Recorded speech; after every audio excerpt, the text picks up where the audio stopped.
Bueno, muy buenos días, buenas noches o buenas siestas también puede ser. Hoy es un día muy especial porque estamos empezando con este proyecto de medios que se llama La Informal.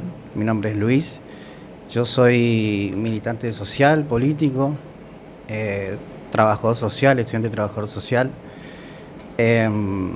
También tengo conocimientos, fui 2 años a Rosario a estudiar música también, pero hoy en día mi interés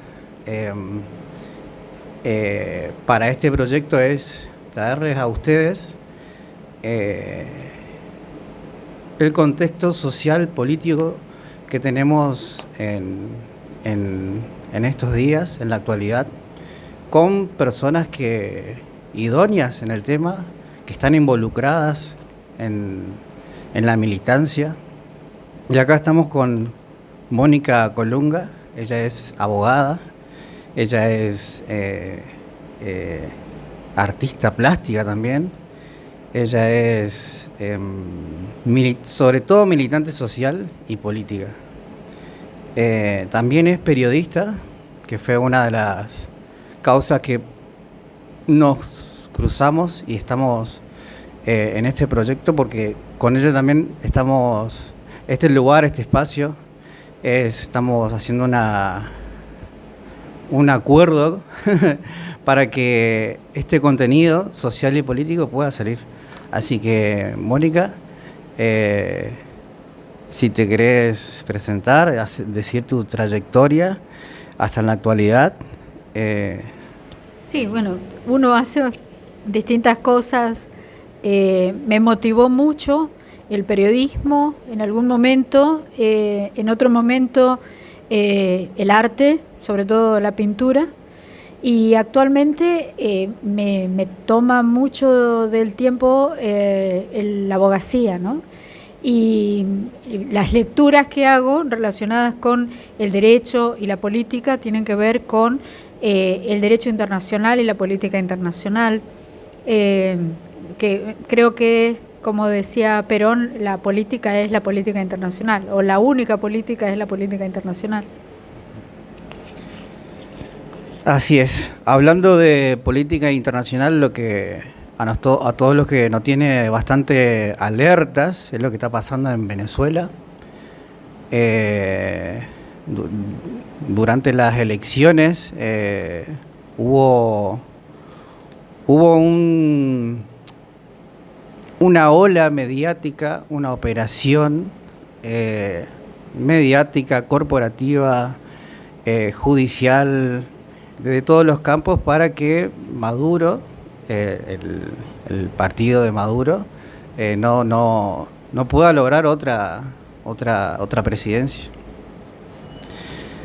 Teniendo en cuenta que el Tribunal Supremo de Justicia, esto salió hace pocos días, avaló las elecciones que no hubo fraude, y que uno se pasa mirando los medios de comunicación, canales de YouTube, insistiendo que hubo fraude. Acá hay una cuestión que no mucha gente sabe, que Venezuela tiene uno de los sistemas electoral más seguros del mundo, en donde si hubo fraude ya hay una contradicción, porque el sistema de consejo electoral hace un consenso con distintos partidos opositores para que se utilice ese sistema. Entonces, si dicen que hay fraude, no tendrían que haber usado ese sistema desde ya. O sea que esa posibilidad de que el Consejo Electoral haya hecho algún fraude ya no es descartado. También hay que tener en cuenta que hoy en día, en la actualidad, es muy fácil hackear elecciones a través de empresas tecnológicas. Una fue en el 2013, para que el gobierno de Trump pueda ganar las elecciones. Cambridge Analytica utiliza datos, es una empresa que su sede en Inglaterra y que utiliza datos de la red social Facebook para hacer análisis de datos y influenciar en las personas para que puedan acaparar los votos. Esto fue judicialmente penalizado hacia la empresa Cambridge Analytica, en la cual también está cómplice Mark Zuckerberg, que es uno de los dueños de Facebook. Y bueno, esto lo que está pasando, yo creo que tiene muchas explicaciones, además de solamente un hackeo del sistema electoral y todo el arco judicial y político. También hay otros intereses que estaría bueno que Mónica lo explique, que teniendo conocimiento de derecho internacional creo que son las personas idóneas para poder expresar más conocimientos. Sí, en relación a las elecciones puntualmente, entiendo que todo proceso electoral es interno, por lo tanto hay una posición histórica de nuestro país en relación a este tema, que es el de no intervención en los asuntos internos de otros estados. El no intervencionismo siempre fue la posición en nuestro país. De hecho, hay cuestiones que tenemos que analizar que vienen de lejos. En el año 1823, Quincy Smith ideó la doctrina que se llama doctrina Monroe, que dice América para los americanos, porque el presidente Monroe había decidido que los estados de América debían ser protegidos del colonialismo europeo. Por lo tanto, ellos asumieron el rol de garantes de la no intervención europea en América. ¿Qué pasa? En el año 1902, Italia, Alemania e Inglaterra intentan invadir Venezuela porque había deudores, empresarios venezolanos que le debían dinero tanto a Italia como a Alemania y al Reino Unido. En ese momento, un tratadista de derecho argentino, Drago, propone la doctrina Drago, que es una doctrina de no intervención, estableciendo que no se debe invadir, no se puede invadir un país por deuda externa. Es decir, desde aquel entonces quedó claro que Europa no tenía que intervenir y tampoco Estados Unidos tenía que asumir el rol de cuidador garante, que en definitiva también es una forma de intervención, ¿está? Pero siempre fue una tensión estructural. Ahora bien, ¿qué pasa y por qué digo estructural? Porque el petróleo es un bien muy apreciado y Venezuela es proveedor de petróleo, el primer proveedor de petróleo para Estados Unidos. De ahí que hayan tenido siempre esta necesidad de tener algún tipo de injerencia dentro de la política interna de ese país. No hace mucho tiempo estuvo lo de Guaidó, que pretendieron tener un presidente de títere. Bueno, la cuestión es que Venezuela viene no solamente tomando acciones y control de sus recursos, ¿no? Porque la empresa petrolera es estatal, la banca es estatal, los ferrocarriles son estatales, es decir, que hay una progresión hacia un socialismo. Eso va a contrapelo de lo que se pretende para los países del concierto internacional, sobre todo para un eje que hoy por hoy está liderado por algún frente de derecha que todavía no podemos visibilizar exactamente, pero que podríamos decir que tiene algunos referentes en Europa muy fuertes, ¿no? Y que Estados Unidos parece tener una fuerte simpatía también por ese sector, y que tiene como cara visible la OTAN, ¿verdad? Que tiene ahora no sé qué mérito para que la Argentina ingrese como Estado asociado a la OTAN, siendo nosotros un país del sur de América, muy distante, que podríamos decir hasta cuasi marginal en temas bélicos. Sin embargo, entra como país asociado a la OTAN, digamos. Es raro, porque es un tratado que se hace en su momento para defender a Europa en términos, digamos, de seguridad exterior, ¿no? O sea, y le compromete especialmente a Estados Unidos, porque Estados Unidos se compromete a sí mismo a proteger a Europa de avances bélicos que son indeterminados, porque en su momento eso tenía que ver con el fin de la Segunda Guerra Mundial, había perdido el eje y entonces ahí se crea la OTAN para garantizar la seguridad de Europa, ¿está? Pero en este momento, hasta hace poco, digamos que bueno, hasta Trump, cuando era presidente, dijo que había que disolver la OTAN porque le generaba muchos costos a Estados Unidos. O sea, se preguntaba Trump por qué Estados Unidos tenía que gastar tanto dinero y tantas vidas humanas en proteger a Europa. En todo caso, que los europeos se encarguen ellos de protegerse a ellos mismos, ¿no? Es paradójico, por otra parte, porque nosotros teníamos en su momento un tratado, que era el TIAR, el Tratado Interamericano de Asistencia Recíproca, que lo habían firmado varios países americanos, entre ellos Estados Unidos, comprometiéndose a proteger a los países americanos de avances colonialistas europeos. Cuando se produjo la Guerra de Malvinas, Estados Unidos incumplió ese tratado, porque le dio soporte tecnológico y bélico al Reino Unido, cuando tenía un tratado firmado con Argentina, el Tratado Interamericano de Asistencia Recíproca. Es decir, que no han cumplido los acuerdos, no se han cumplido los acuerdos de protección a los países americanos. Y de hecho, Estados Unidos está asociado a los intereses de Europa en el marco de la OTAN.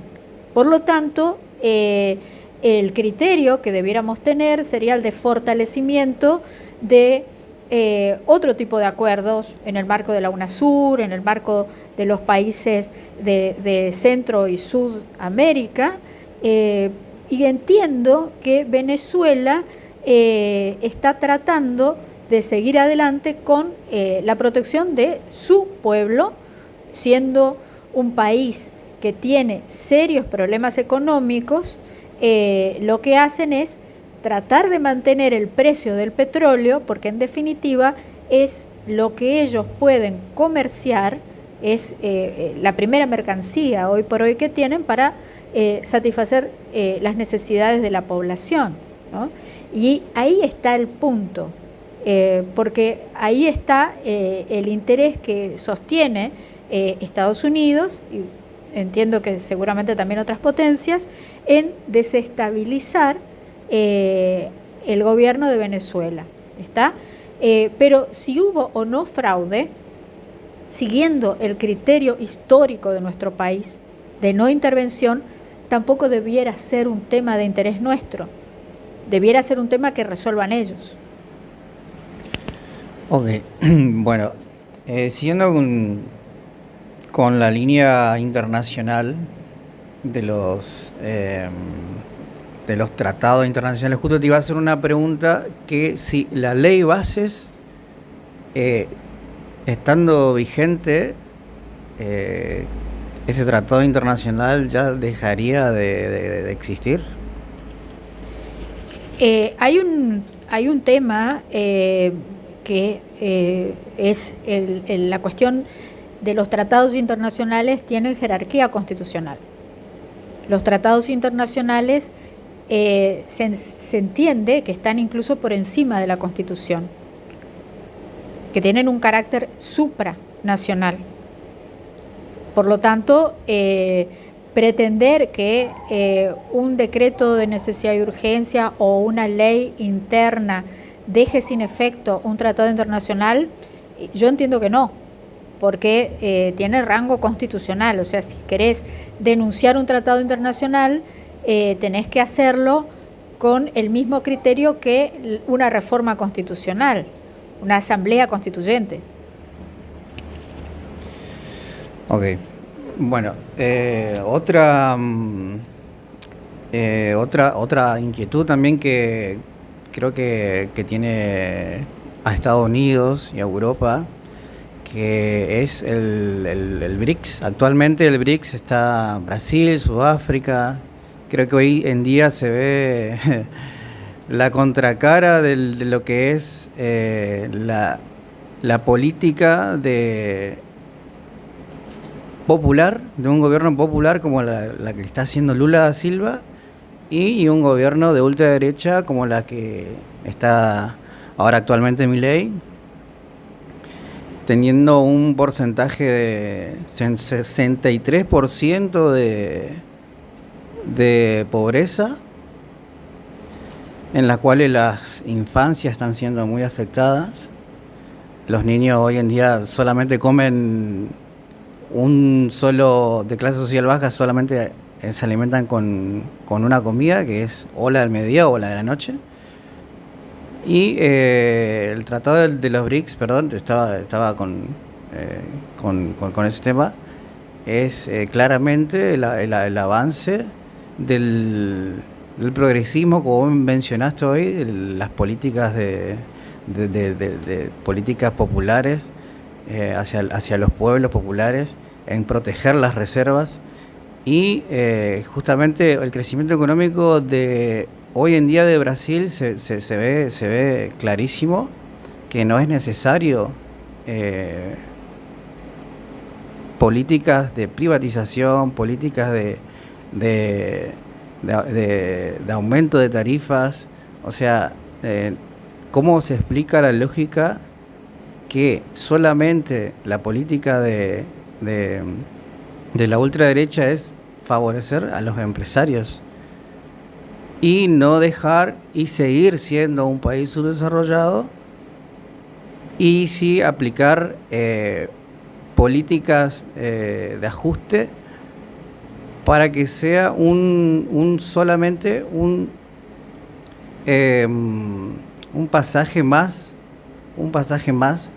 y una repetición más de lo que pasó en el 2001, por ejemplo, que en el gobierno de la Rúa, que solamente trajo más pobreza, más desempleo y también el no desarrollo de la sociedad argentina. Creo que se ve clarísimo hoy en día por qué el sistema globalista de Estados Unidos y Europa está tan interesado en derrocar al gobierno de Maduro. Hay que tratar de entender un poquito cómo funciona el sistema financiero. Hoy por hoy, todo lo que tiene que ver con la emisión monetaria y la distribución de la moneda se maneja entre los estados y los bancos. Y básicamente eso está centralizado entre la banca del Reino Unido y la Reserva Federal de Estados Unidos, que en acuerdo con los bancos, ya sean estatales o privados, generan la distribución de lo que emiten los estados con un sistema de préstamos, ¿no? O con un sistema de asignaciones, de salarios o de retribución de labor. Te pagan dinero o te prestan dinero y ese dinero circula y con ese dinero se pagan los servicios. ¿Qué pasa? Que hoy día existe un sistema internacional de compensaciones en el que en apariencia está sobreentendido el valor del dinero. Pero al existir un BRICS, al existir un banco, al existir un acuerdo paralelo al que hoy existe o al que hasta ayer existía y era el único que era sostenido por la banca del Reino Unido y la Reserva Federal de Estados Unidos, como sistema de control del valor ¿no? Porque ellos dicen cuánto vale el dólar, cuáles son los intereses que se van a pagar, o cuánto va a costar el tiempo de uso del capital, que es en realidad el interés, ¿no? Y ahora existe otra cosa, existe una paralela, le trazaron una paralela, porque el BRICS es un acuerdo entre un grupo de países que crearon un banco del BRICS, donde ellos dicen, bueno, cuánto vale la moneda, pero esa moneda que circula, o las monedas de esos países que están en ese concierto de acuerdos, ¿está? Entonces, eso tensiona el mundo preexistente, y eso es lo que permite que hoy el valor del trabajo en esos países pueda reconducirse, pueda valorarse desde otro lugar, porque ya no depende cuánto vale tu trabajo, porque no fija el valor del dinero o del interés que te cobran por un préstamo solo en la Reserva Federal o solo la banca del Reino Unido, sino que lo hacen estos otros países en esos otros conciertos, ¿está? Pero, por supuesto, ahí tenemos que ver cuáles son las monedas que están jugando. Están jugando las monedas de esos países, en ese marco de acuerdos, ¿está? Con incluso otro sistema financiero, porque es posible que en algún momento digan, bueno, no, nosotros vamos a tener un software completamente distinto, vamos a usar otro tipo de sistema. Todavía eso no pasa, porque todavía China se maneja con sistemas de compensaciones que son los SWAF, ¿está? Ellos permiten que te habiliten préstamos que después ellos compensan, ¿está? Que es lo que hicieron con Argentina, ¿no? Nos dieron un SWAF que nosotros en definitiva lo usamos para tomar dólares que después ellos compensan, ¿está? O sea, existe un sistema de compensación, ¿está? Eso sirve como una especie de amortiguador en un mundo que hasta ahora estaba solamente manejado por el sistema financiero que controlaban el Reino Unido y Estados Unidos. Entonces, ese es el valor que tiene la aparición de los BRICS. Sirve como un colchón, como una forma de reconducir el valor del trabajo y la moneda en un mundo en el que hasta ahora jugaba un solo operador internacional. Ok. Básicamente para tener otras reservas paralelas que no están utilizadas, que no están manipuladas por Estados Unidos y Europa. Una reserva de Exacto. valor paralela. Una pregunta que por ahí nos preguntamos siempre, la mayoría, es que el caso de, por ejemplo, el caso que estuviese hoy un partido comunista, un partido de izquierda, ¿tomaría la decisión de no pagar más el Fondo Monetario Internacional? ¿Esa sería la solución? ¿A no estar atado justamente a una política de ajuste como la que venimos viviendo cada 4 años o 8 años?